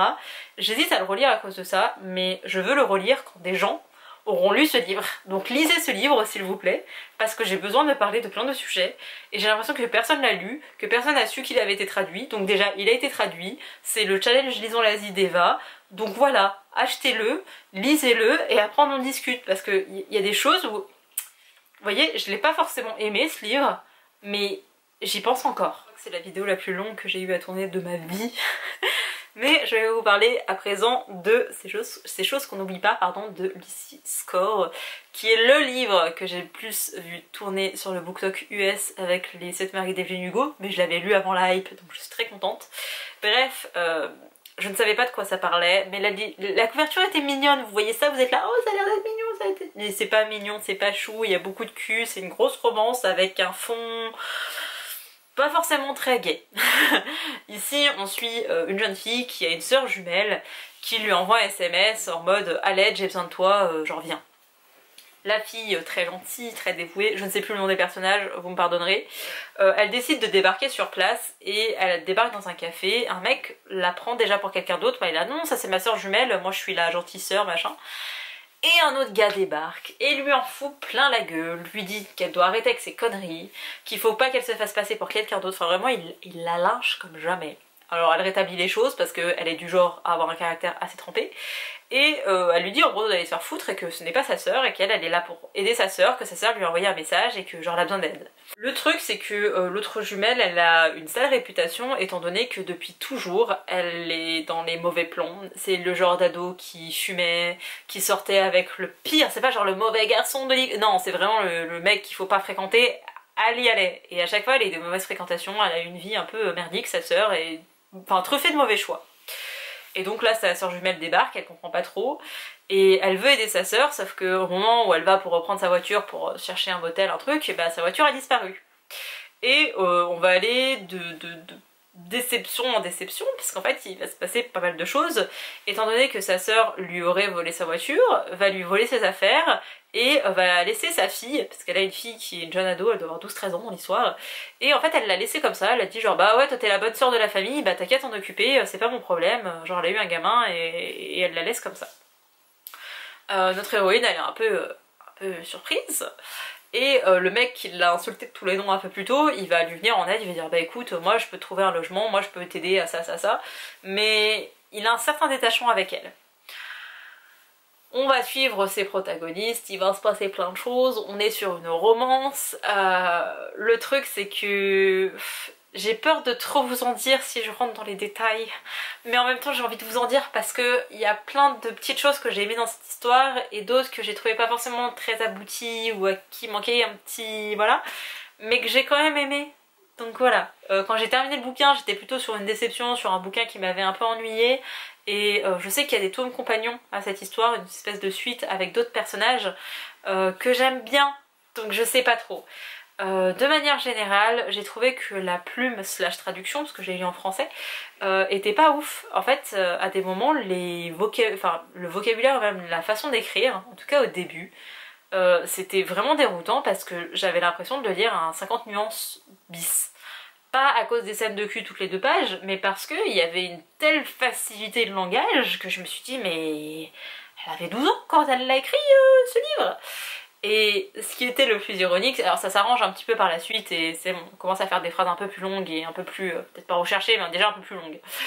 Ce qui est drôle, c'est que notre héroïne, à chaque fois, elle dit, c'est un truc qui revient tout le temps, elle a des sortes de tics de langage, et de trucs qu'elle se dit tout le temps, et je suis là, mais... Et je sais que j'ai plein de tics de langage, mais elle, c'était un point inimaginable. Et en plus, quand elle le pointe, tu vois que ça après. Et elle arrête pas de dire oui, on me prend pour l'intello, ou alors oui, je suis l'intello, oui, je lis des livres, oui, je suis intelligente, je suis une érudite, et t'es là, mais... Tu sais pas aligner 4 mots dans ta narration et tu me dis que là t'es intelligente? Mais comment ça? Il y avait des choses, j'ai pas compris. À côté de ça, j'ai aimé que ces personnages ne soient pas des jeunes de 20-25 ans, comme j'ai l'habitude de lire. C'est une tranche d'âge à laquelle je m'associe beaucoup, vraiment quand les personnages en 20 ans sont dans une quête d'identité, je relate beaucoup parce que même si je vais sur mes 30 ans, j'ai l'impression d'avoir plus une mentalité de jeune de 20 ans en mode je travaille, je vis un peu ma vie au jour le jour, j'ai des projets plutôt sur le court terme, etc. Et je prévois pas non plus le mariage, les enfants, le monospace, tout ça, tout ça. Je veux juste le chien, moi, dans le schéma familial, ok?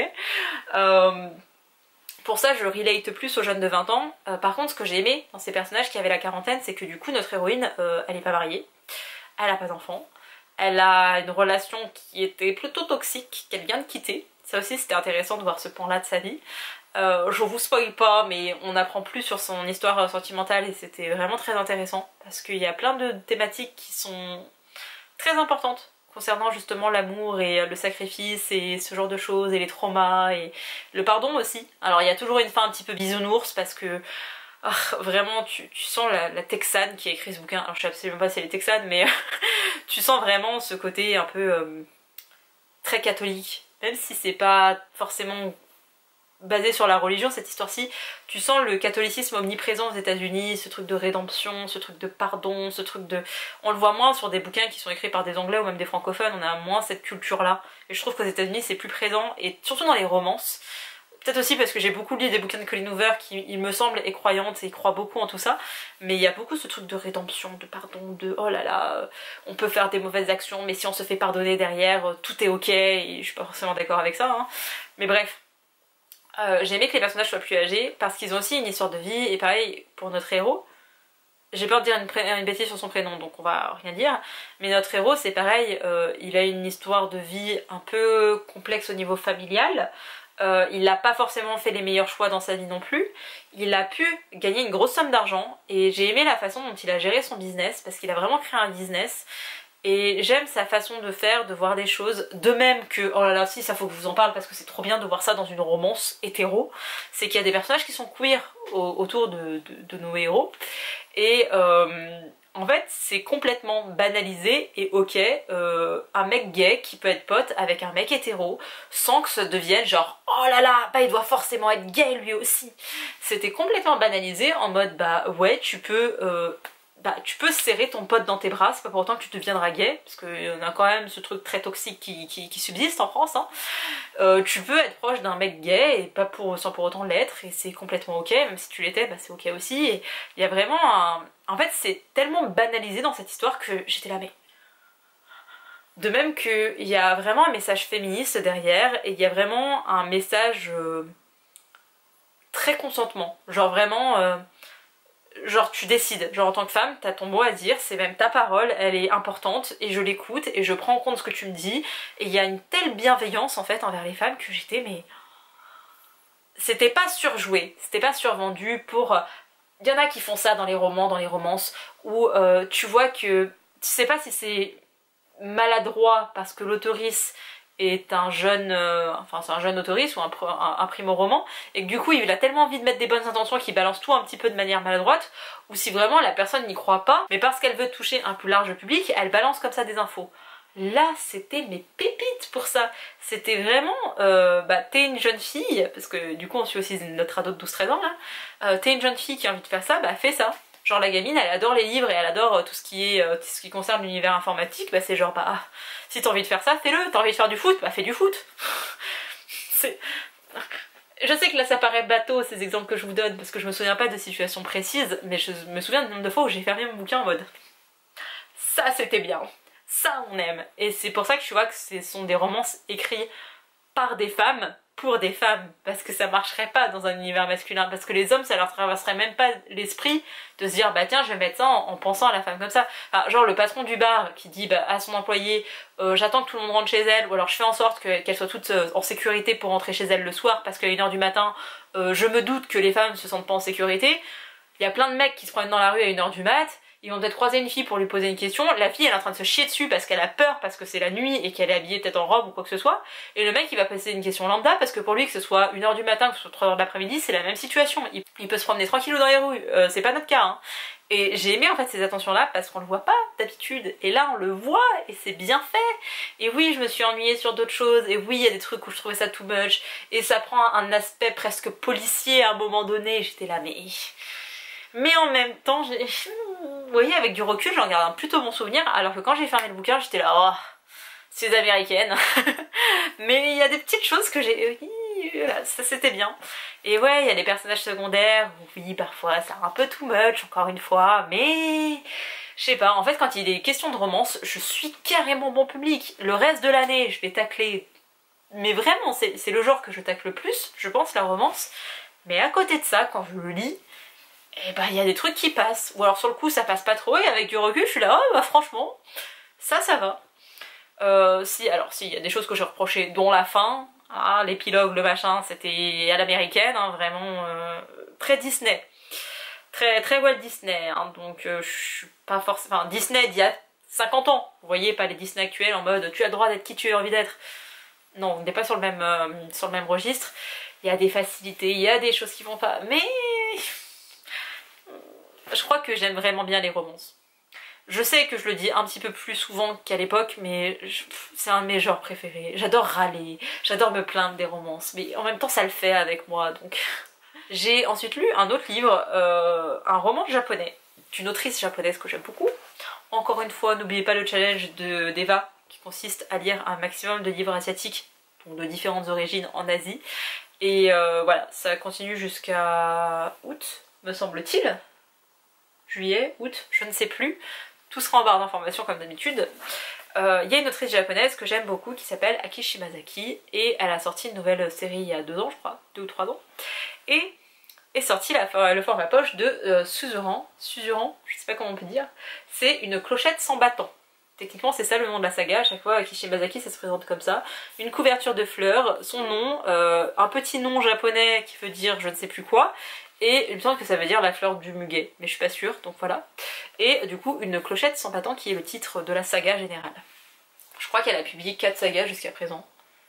Je crois que ça c'est sa 4ème, ou alors c'est sa 5ème. Bref, c'est le premier tome, mais vous pouvez lire les tomes indépendamment, ça pose pas vraiment de questions. C'est juste que moi je suis un peu psychorigide et que j'aime bien commencer par le premier tome. Pour autant, je lis pas forcément tous les tomes de ce saga parce qu'il y a un côté un peu redondant qui revient assez régulièrement, où on suit pas forcément... En fait à chaque fois vous avez une histoire générale, on va se focus sur un ou deux personnages, le tome d'après on va se focus sur d'autres personnages, mais du coup on suit encore un peu la vie de nos personnages, donc voilà. C'est un petit peu comme ça, ce sont des romans courts, même si celui-ci est long pour un Aki Shimazaki, puisqu'il fait 170 pages et d'habitude on est plutôt aux alentours de 120-130. J'ai adoré ma lecture. J'ai adoré au point où je l'ai retiré de mes bibliothèques, des livres que je garde, parce que j'ai beaucoup aimé ce que j'ai lu. Ici on suit une jeune femme qui s'appelle... Oui, une jeune femme qui s'appelle Anzu, qui est céramiste. Et elle est plutôt douée dans ce qu'elle fait. Je crois que vous voyez un petit peu Holden qui est là. Je suis désolée. Je me mets sur mon lit maintenant parce qu'il dort sur le fauteuil et je veux pas l'interrompre.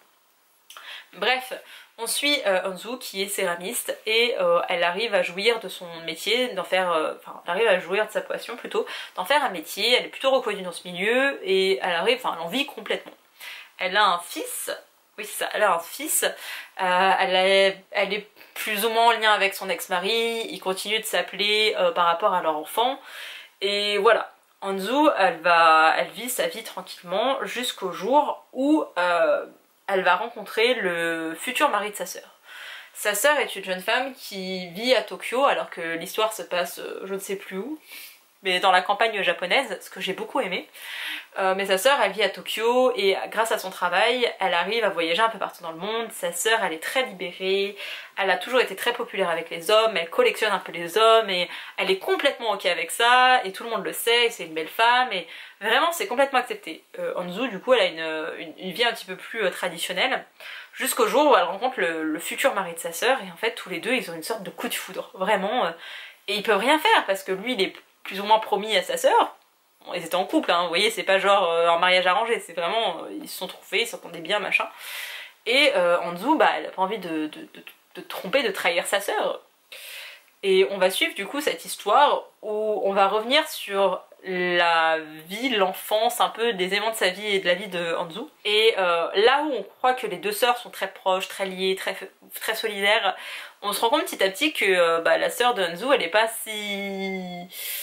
Elle a quand même fait des choses qui sont pas très acceptables par rapport à sa sœur, et on voit qu'elle a toujours été un peu jalouse de sa sœur. Et dans ce tome-ci, on suit Anzu et toute sa vie, mais dans un autre tome qui est sorti il y a un an mais qui est pas encore sorti en poche. Du coup je pense que je vais me l'acheter en grand format parce que je ne peux pas attendre, ça fait déjà 2 semaines que j'attends et là je n'en peux plus. Mais dans le second tome on va suivre du coup l'histoire de sa sœur et je trouverais ça hyper intéressant parce que là on a les questions, on a plein de questions. On a des suppositions de la part de Anzu, on a des suppositions de la part de soi-même, mais on n'a pas les réponses. Et la seule qui peut nous donner les réponses, c'est la sœur. Et elle a un tome qui est consacré. Donc du coup, j'ai envie de lire ce tome-ci. Parce que là, je vous ai fait un résumé bateau d'une vie assez classique, mais il se passe des choses, j'ai trouvé ça trop bien. En plus, le roman, il est divisé en 2 parties, et j'avais oublié qu'il était divisé en 2 parties. Donc quand je suis arrivée à la deuxième partie, j'ai fait « Oh, mais il va se passer ça alors !» Et ouais, ça soulève pas mal de questions, et j'ai aimé que... en fait, sa sœur, du coup, elle a une vie qui est pas, entre guillemets, conventionnelle selon les normes du Japon, parce qu'en plus elle approche de la trentaine, elle est pas encore mariée et machin. Et pour autant, il n'y a pas du tout de critique négative par rapport à ça, c'est un peu une constatation, sa sœur est comme ça, l'autre elle est comme ça, et même elle a divorcé, c'est complètement ok, ses parents sont pas du tout dans le rejet ou dans l'accusation parce qu'elle est proche de ses parents, Anzu. De même qu'on voit sa passion pour le céramique, alors moi c'est pas quelque chose qui me passionne particulièrement, mais j'aime les gens passionnés. Genre vraiment les gens qui ont une passion dans la vie, ça me passionne. Je suis passionnée des gens passionnés. Et en fait de suivre cette héroïne, c'était trop bien. J'ai adoré. Et c'est pas l'histoire de l'année. Ça reste un roman japonais d'Akishi Miyazaki, du coup une tranche de vie. On a eu la tranche de vie de Anzu qui correspondait à ça. Et c'est tout. Et c'est tout, il n'y a pas de morale, il n'y a pas de... C'est comme ça, et elle nous balance juste ça comme ça, et tu prends, et t'es content, et t'aimes lire ça, et... Vraiment, moi, cette autrice, elle a mon cœur, et tu sens qu'en plus, c'est une japonaise qui ne vit plus au Japon, donc elle peut aussi avoir un recul sur des choses, et oh là là, vraiment, c'est trop bien. Et là, on était dans la campagne japonaise, on n'est pas en plein Tokyo, on n'est pas en pleine ville, et je kiffe, genre vraiment, maintenant, quand les bouquins ils se passent à Tokyo, je suis un peu plus réticente. Je préfère des bouquins qui se passent dans d'autres grandes villes du Japon, ou alors à la campagne, mais quand ils sont à la campagne, mais je kiffe, parce qu'on n'entend jamais parler de la campagne japonaise. Après c'est pareil, nous on parle jamais de la Creuse pour les étrangers, ils s'en battent les couilles de la Creuse en France. Et pourtant il se passe d'autres choses à la campagne que par rapport en ville, enfin vous prenez Paris, vous prenez le reste de la France, ça n'a rien à voir, c'est le jour et la nuit. Et du coup on découvre un autre visage du Japon, et si je suis intriguée par Tokyo, vraiment ce qui me tenterait au Japon c'est d'autres villes, voire même des coins retirés où il y a que des paysans et des gens pauvres et t'es là-bas, oh, ça c'est la vraie vie. Ouais, ça m'a vraiment... J'ai vraiment bien aimé. C'est pas un coup de cœur, mais j'ai vraiment bien aimé ma lecture. J'ai ensuite lu... Je suis avec mes post-it vraiment pour tous les titres. C'est pour vous dire combien il y en a. J'ai ensuite lu Violet Made of Thorns, que je sais pas très bien prononcer, que je vous mets ici. Alors...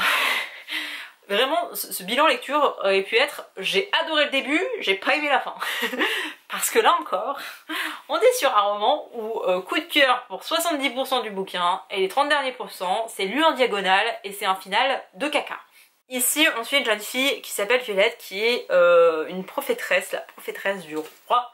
En gros, en touchant les mains des gens, elle arrive à voir des éléments de leur vie passée et un peu... non que de leur vie passée, pas de leur avenir. Ou un petit peu de leur avenir, mais c'est une prophétie donc c'est pas forcément très clair. Et quand elle était jeune, elle ne savait pas spécialement qu'elle avait ce don. Elle vivait en ville, mais elle était pauvre, c'est une sorte de paysanne. Et elle va sauver la vie du prince Cyrus. On va le faire à la française, du prince Cyrus. Et pour la remercier, le roi va faire d'elle sa prophétresse en chef. C'est la seule prophétresse du royaume, donc bon, voilà. Et elle va vivre du coup dans la cour du roi. Elle va devenir sa prophétresse et en gros il y a des gens qui vont venir la voir pour qu'elle leur dise leur avenir.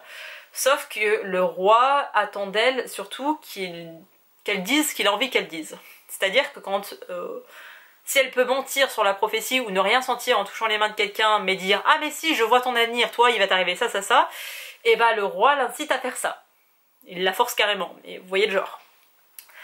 Cyrus et elle, quand ils étaient plus jeunes, ils s'entendaient plutôt bien, et au fil des années, c'est devenu un peu une sorte de guerre entre eux, enfin bref, ils s'entendent pas du tout les deux. Cyrus est toujours en train de lui mettre des bâtons dans les roues, en train de lui reprocher son alliance avec son père, et si vous voulez, il y a une deuxième chose qui intervient, c'est que avant de mourir, la prophétesse précédente, elle a prédit un truc pas possible, que le royaume va sombrer dans les épines, le feu, les cendres, je ne sais plus quoi.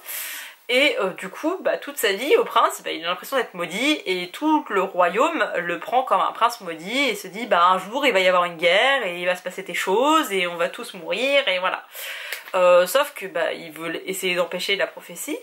Le roi vieillit et le prince va devoir logiquement prendre sa place un jour ou l'autre, sauf que son père le juge pas forcément prêt et lui n'a pas forcément la même vision de l'avenir que son père, et du coup il n'a pas forcément la même vision pour Violette, c'est-à-dire que Violette, s'il peut la faire virer du royaume, et bah il va pas s'en priver.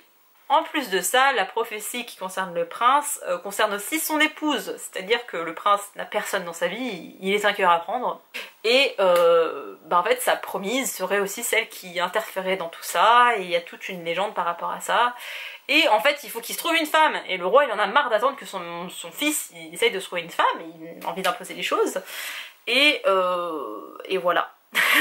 J'ai peur d'aller trop loin dans mon petit résumé et j'ai l'impression que c'est très bordélique, mais c'est très structuré dans le roman. Juste c'est mon cerveau, ça fait 1h30 que je tourne, ça commence à faire long. On est clairement sur une fantaisie, enfin une romantésie. Vraiment je ne peux pas le dire autrement parce qu'il y a une romance qui est omniprésente entre Violette et Cyrus, mais on a sur une sorte de slow burn et sur un enemies to lovers.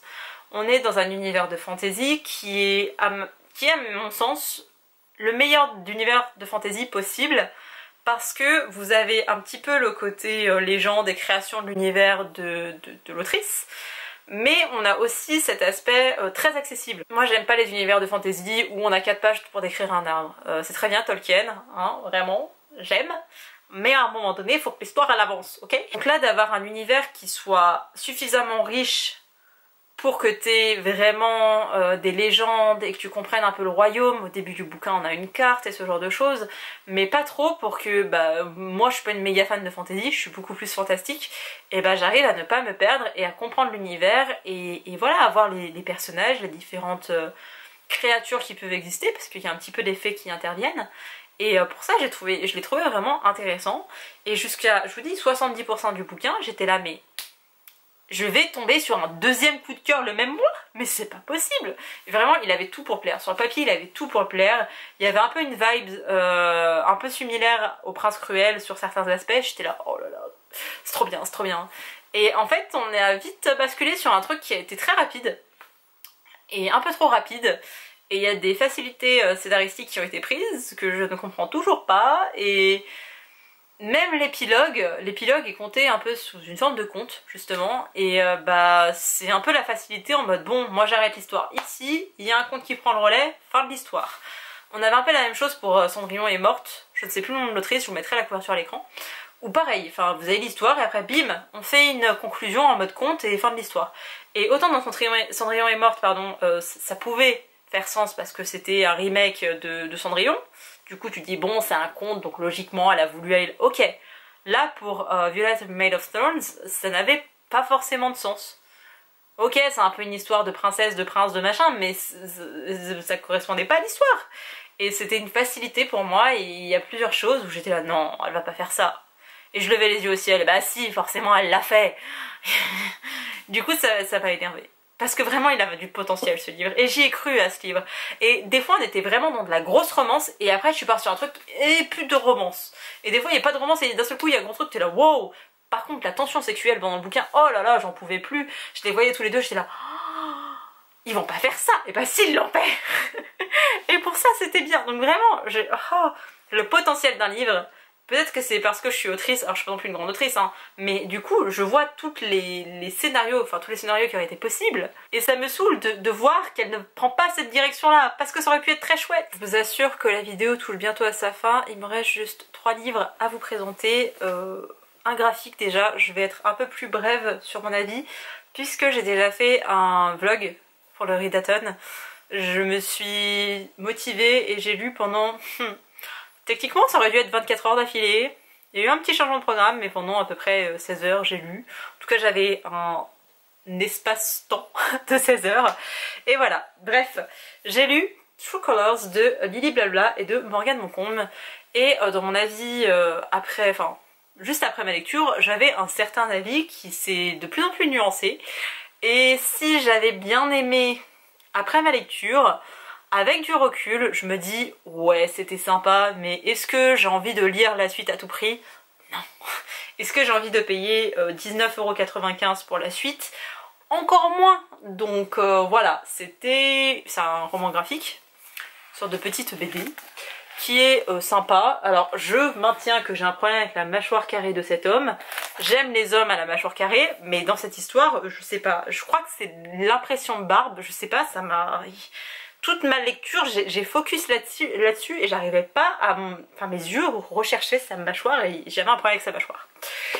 Ici, on suit une jeune fille qui s'appelle... Comment elle s'appelle déjà? June.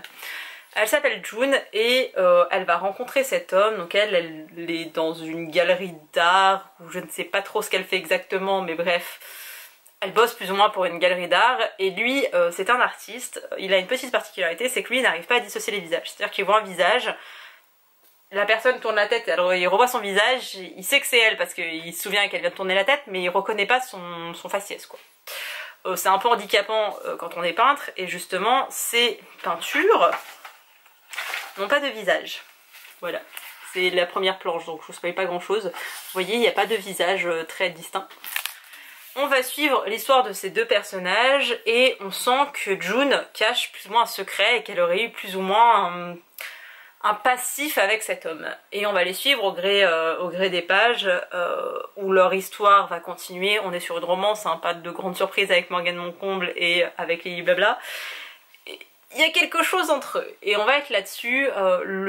C'est un premier tome, donc l'histoire va se continuer pendant plusieurs tomes. Il me semblait que c'était au gré des saisons.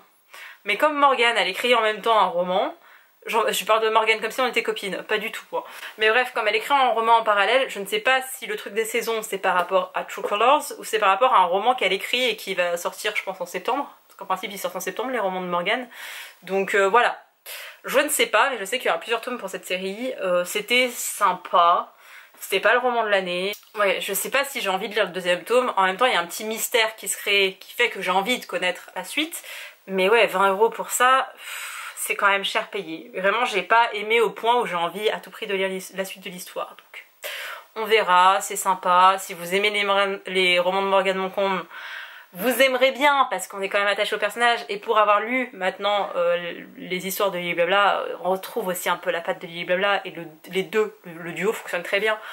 Mais ouais, ça manquait un peu de profondeur pour moi. Après, on n'est pas forcément sur une pure romance. Il y a un petit côté mystère, histoire de famille, et peut-être que j'aurais préféré avoir une pure romance pour le coup. J'ai donc lu un roman de Lily Blabla, pardon, Le Soleil de Minuit, le tome 2.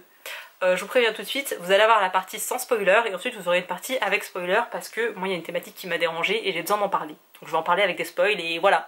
Si jamais vous avez prévu de lire ce livre, n'écoutez peut-être pas la partie avec spoil parce que je vais vraiment spoiler un gros truc de l'histoire et ce qui m'a dérangé. Et si vous n'avez pas prévu de le lire ou si vous l'avez déjà lu et que vous voulez comprendre pourquoi il y a un truc qui me dérange, et ben vous saurez avec la partie spoiler. Je vous mettrai un petit truc sur l'écran, vous inquiétez pas, on va faire les choses bien ici. Hein. Ici on est sur le tome 2 du Soleil de Minuit. J'avais adoré le tome 1. Alors sur le coup, si vous voyez mon avis, vous allez dire « Oh, elle l'a bien aimé ». Et avec du recul, je l'ai vraiment bien aimé le tome 1. Genre vraiment, c'était une bonne romance, où on suivait Aaron et Milan, je crois. C'est ça. Ils s'appellent tous Aaron, les hommes. Je n'en peux plus. Il y a d'autres prénoms sur Terre. Ici, on suivait Milan et Aaron. Milan, qu'on découvre au bord de la route en train de hurler les paroles d'une chanson. Avant ça, elle était déprimée, elle pleurait à moitié. Et on avait Aaron qui était en face, en train d'attendre son bus. Il s'est fait planter par un de ses potes et il lui a posé un lapin. Du coup, il se met à observer cette fille. Il va la prendre en pitié, ils vont commencer à discuter. Et en fait, Milan, elle doit prendre son vol. Ouais, c'est ça. À minuit ou 1h du matin, enfin bref, dans la nuit. Et ils vont devoir se quitter. Et en fait, ils vont avoir genre 7 heures ensemble pour passer du temps ensemble. C'est dans le cadre d'une romance, donc il y a quelque chose qui va se créer. Là, on est vraiment sur le premier tome. Et ça parlait de ça. Il y a d'autres choses qui se mêlent parce que Aaron avait une meilleure amie, on va apprendre ce qui lui est arrivé, il a tout un groupe de potes et on évolue avec ça. Milan, pareil, pourquoi est-ce qu'elle était en France alors que de base elle réside au Canada? Elle a aussi une histoire de famille qu'on va nous conter dans le tome 1. Et dans ce tome 2, ce qui m'a vraiment perturbée, c'est qu'on retrouve un peu nos personnages au même endroit, mais 2 ans, 8 mois, 1 heure et 53 minutes plus tard, très exactement. Et ça m'a un peu déroutée, parce que je m'attendais pas à ce qu'on les retrouve exactement à l'endroit où on les avait laissés. Je me suis dit, ah bah, est-ce qu'ils vont se retrouver? Comment est-ce que ça va se passer? Et machin. Et en fait, on les retrouve à peu près au même endroit, et c'était un peu déroutant. Mais passé ces 5-10 pages où j'étais un peu genre, oh, oh, oh, c'était trop bien. Genre vraiment, j'ai beaucoup aimé. Et jusqu'à la moitié du bouquin, parce qu'il fait 450 pages, ouais, jusqu'à 200 et quelques pages, j'ai adoré. J'ai adoré parce que on avait la romance entre Aaron et Milan, et ce qui se crée plus ou moins entre eux, parce que c'est pas forcément une pure romance, histoire d'amour, ils vécurent heureux, ils ont beaucoup d'enfants. On avait leur semblant de romance, cette espèce de fil conducteur, mais on voyait beaucoup les amis de Aaron. Et moi j'étais plutôt attachée aux amis de Aaron dans le premier tome, et là d'avoir un focus sur eux, et donc Chloé qui est l'une de ses meilleures amies, j'ai vraiment adoré. Et attention spoiler, nous avons la deuxième partie du bouquin, et j'ai beaucoup moins aimé cette deuxième partie à cause d'une thématique. Je vais pas m'étendre sur ma vie, mais je connais très bien le cancer du sein, et c'est une maladie que je connais. Genre, vraiment, je connais bien le cancer. C'est pas un cancer qui arrive généralement chez les jeunes, mais quand vous avez un cancer du sein, généralement l'utérus il est à surveiller. Et là, dans ce bouquin, Chloé, on apprend qu'elle a un cancer. On apprend qu'elle avait un cancer qui serait apparu, en tout cas qu'elle aurait été détecté en juin. La meuf, elle laisse passer tout l'été, et elle se fait opérer qu'en septembre, alors qu'elle est en stade 3. Stade 3 d'un cancer du sein, quand t'as 20 ans, tu t'attends pas 3 mois pour te faire opérer en France, ok? C'est maintenant, hein. On va pas dire ah bah non, attendez, allez profiter de votre vie. Non, non, non, non, non, c'est pas comme ça que ça marche. De même que tu peux avoir un traitement avant de te faire opérer. Tu peux très bien avoir une chimio, te faire opérer et refaire une chimio derrière, ou alors avoir de la radiothérapie, ou d'autres. Il y a plein de choses qui sont possibles, ça dépend de l'oncologue. Il y avait plein de choses possibles. Et genre la meuf, elle attend 3 mois pour se faire opérer, et ils veulent la faire en ambulatoire. Bah, bien sûr, un cancer du sein ça s'opère en ambulatoire. Surtout en stade 3, t'es là, mais... Il y avait des choses où c'était... Et ça m'a perturbée, parce que je connais cette maladie, je sais comment ça se passe, je suis du milieu médical, et j'ai même pas une formation en médecine, les gars. Donc vraiment, je suis même pas calée dans le sujet comme pourrait l'être quelqu'un qui a fait des études en cancéro. C'est pas mon cas, je connais très peu de choses sur la cancéro, mais je connais bien ce cancer-là. Et chez un jeune, ça se passe pas comme ça. Du coup, ça m'a rendue dingue, et pendant toute ma lecture, je me disais, et puis voilà, elle a même pas de drain. Je pensais qu'à ça, je ne pensais qu'à ça, j'étais que dans le médical. C'est pour ça que j'aime pas les bouquins qui parlent de maladies, et que j'aime encore moins les bouquins qui parlent de maladies que je connais. Parce que si elle avait une maladie rare, ou un cancer particulier spécifique, peut-être pas le cancer parce que ça va, je connais un peu, mais bref, une maladie que je connais pas au niveau pulmonaire ou cardiaque ou j'en sais rien, j'aurais été faire 2-3 recherches pour savoir ce que c'était, mais j'aurais pas tiqué sur chaque élément. Là, la moindre chose, mais la moindre chose, ça ne passait plus. Mon cerveau, il était buté sur son cancer et sur le côté... incroyable du truc. J'étais là, mais c'est pas réaliste, ce n'est pas réaliste. Et j'étais là, mais si 99% des cancers du sein on les traite d'une certaine manière quand c'est en stade 3, pourquoi est-ce que là elle parlerait de l'exception? Surtout quand t'as le final, t'es là, non mais voilà, tout ça pour ça en plus. Ah, ça m'a énervée. Vous voyez à quel point je suis énervée? Parce que j'aime pas quand on parle des maladies qu'on connaît pas. Et le pire, c'est que l'autrice, dans son précédent bouquin, l'élément qui m'a dérangée, ça concerne une maladie. Dans le premier tome, on a déjà une maladie, enfin, ouais, une maladie slash handicap plutôt, qui est mentionnée et qui est assez présente. Et en fait je me disais, mais l'autrice elle est pas capable de faire un bouquin sans qu'il y ait un côté hyper dramatique. Genre vraiment, la vie de ces personnages ne peut pas exister sans une maladie. Et je veux bien, dans ma vie aussi, il y a eu beaucoup de maladies. Mais pour autant, j'ai une vie en dehors de ça. Et tu peux pas mettre que du drama. Enfin, du drama. Ouais, que des drames. Que des drames comme ça dans la vie de tes personnages. J'étais là, mais ça doit être épuisant d'écrire ces romans, hein, parce que du drame, quoi, vraiment. Et enfin, surtout qu'au début, on partait sur un truc un peu léger, tu penses que c'est une romance, et c'est cool de parler de sujets importants, et de parler de maladies, et de handicap, et de ce genre de pathologie, et de... Surtout chez les jeunes, c'est bien de faire de la sensibilisation, mais là, j'étais là, mais c'est trop, en fait. Enfin, les personnages, moi, à leur place, je me suicide, hein, j'avais plus envie de vivre après ça, j'étais là, mais... ça fait beaucoup, quand même. Donc, ouais, c'est un peu trop... un peu de surenchère, vous voyez, pour le coup, et je l'ai vraiment senti comme ça. Peut-être parce que... il y avait ce truc là dans le tome 2 qui m'a... et du coup la moindre chose ça m'a fait tiquer. Voilà. J'ai ensuite lu, parce que ça y est, nous y sommes, le dernier roman de cette vidéo. Yay. Il s'agit de... je vais vous montrer le post-it, mais bien sûr Pauline, il s'agit de Je t'aime Ria, de Paxo Rion, je crois.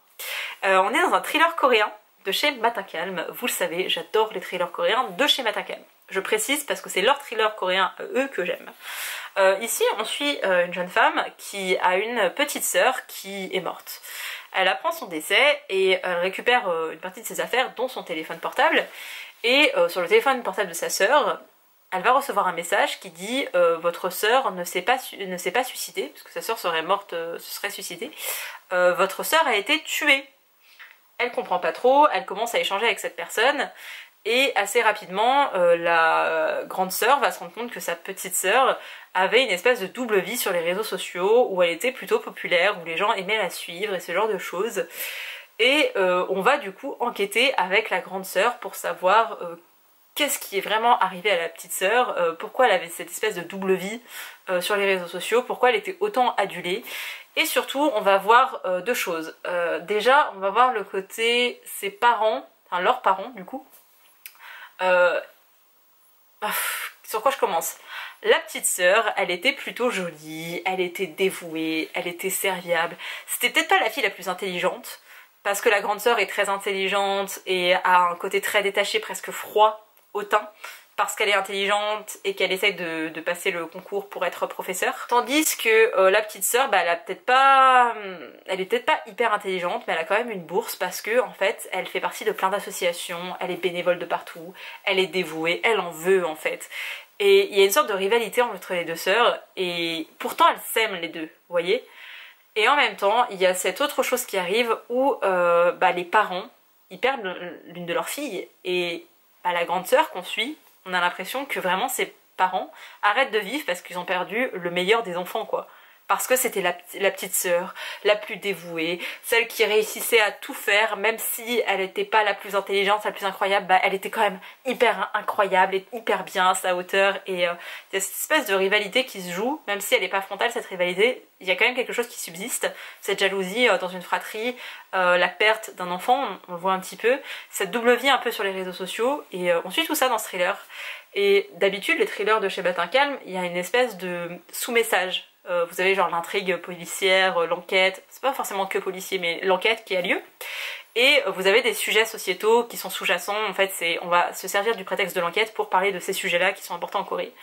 Là c'était pas forcément très présent dans le livre, c'est ce qui m'a manqué, c'est ce que j'ai regretté.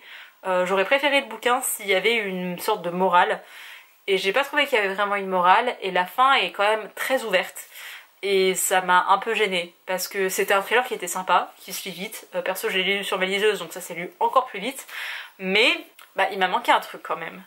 Et ouais, c'était bien, mais c'était pas exceptionnel. Et pour autant, j'aime toujours autant les thrillers de chez Matin Calme. Et j'en achèterai d'autres. Et maintenant, j'ai une excuse. Je peux me dire, voilà, c'est le challenge Ils ont l'Asie. Le dernier Matin Calme, j'ai pas été complètement convaincue. Et il faut que j'en rachète un. Tout à fait. Et voilà, c'en est tout pour cet énorme bilan lecture. Je suis désolée si le cadre a légèrement bougé, mon chat est venu, tous les chats du voisinage sont venus me voir, du coup j'allais les caresser entre temps.